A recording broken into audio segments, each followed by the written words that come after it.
The hum of the airplane engines filled the cabin as passengers shuffled to their seats, stowing bags and settling in for the 3-hour flight from Atlanta to Chicago.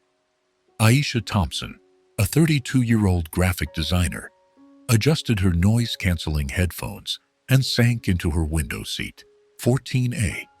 She'd snagged it during check-in, perfect for resting her head against the wall and catching up on sleep after a whirlwind business trip. The aisle seat next to her remained empty, and she silently hoped it'd stay that way. Minutes before the doors closed, a man in his late 40s, broad-shouldered with a buzz cut and a pinched expression, stormed down the aisle. Trailing him was a boy, maybe 6 or 7, clutching a toy airplane. The man's eyes darted to Aisha's row, then narrowed.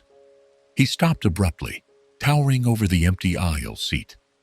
"Excuse me," he said, his tone sharp enough to cut through her music. Aisha slid one headphone off, raising an eyebrow.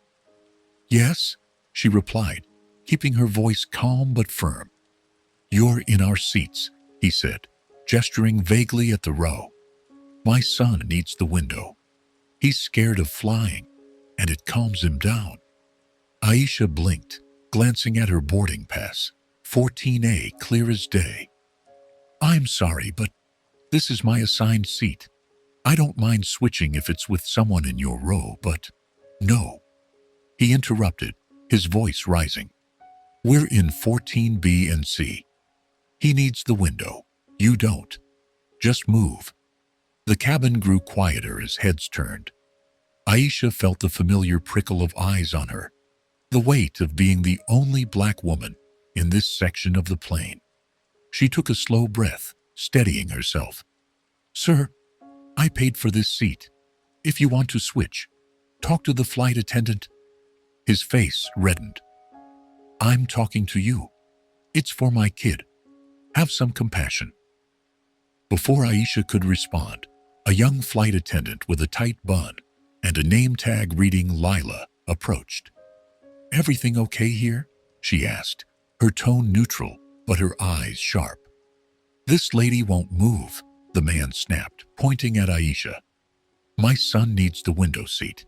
She's being selfish." Lila glanced at Aisha, who held up her boarding pass. "This is my seat, 14A. I'm happy to help if there's an empty window seat elsewhere, but I'm not obligated to give up mine." The man scoffed. "It's not about obligation. It's about decency. He's a kid." Lila nodded slowly, then turned to the man. "Sir, I understand your son might feel better by the window, but seat assignments are final unless someone volunteers to switch. I can't force her to move." "You're siding with her," he barked, loud enough that the boy flinched. "This is ridiculous. Do your job." Aisha's stomach tightened. She'd been here before. Public confrontations, where her mere presence seemed to ignite tempers. She braced herself for the usual. The flight attendant caving, the pressure to keep the peace falling on her shoulders. But Lila didn't budge. She straightened, her voice steady. "My job is to ensure everyone's safety and comfort, not to reassign seats because you demand it. If your son's afraid of flying, I can bring him a coloring book or sit with him for takeoff. But she stays." The man's jaw dropped. "You're joking. This is customer service?" "No, sir," Lila said, her gaze unwavering. "This is fairness." A murmur rippled through the cabin, some approving, some annoyed. A woman across the aisle muttered, "Just give him the seat," while a guy in a baseball cap nodded at Lila like she'd just won a round. The man glared at Aisha, then at Lila, before slumping into 14B with a huff. His son climbed into 14C, peering past Aisha at the window. She caught his eye and offered a small smile. "You can lean over and look if you want," she said softly. The boy grinned, but his father yanked him back. "Leave her alone," he grumbled. Takeoff came and went. The boy fidgeted, occasionally stealing glances at the clouds, while his father stewed in silence. Aisha kept her headphones on, sketching in her notebook, a habit that soothed her. Halfway through the flight, Lila returned with a tray of juice boxes and cookies. "For the little guy," she said, handing them to the boy with a wink. Then, to Aisha's surprise, she slipped her a coffee and a note. "Thanks for staying cool. You didn't deserve that." Aisha smiled, warmth spreading through her chest. "You didn't have to do this." Lila shrugged. "I've seen too many people bullied out of what's theirs. Not today."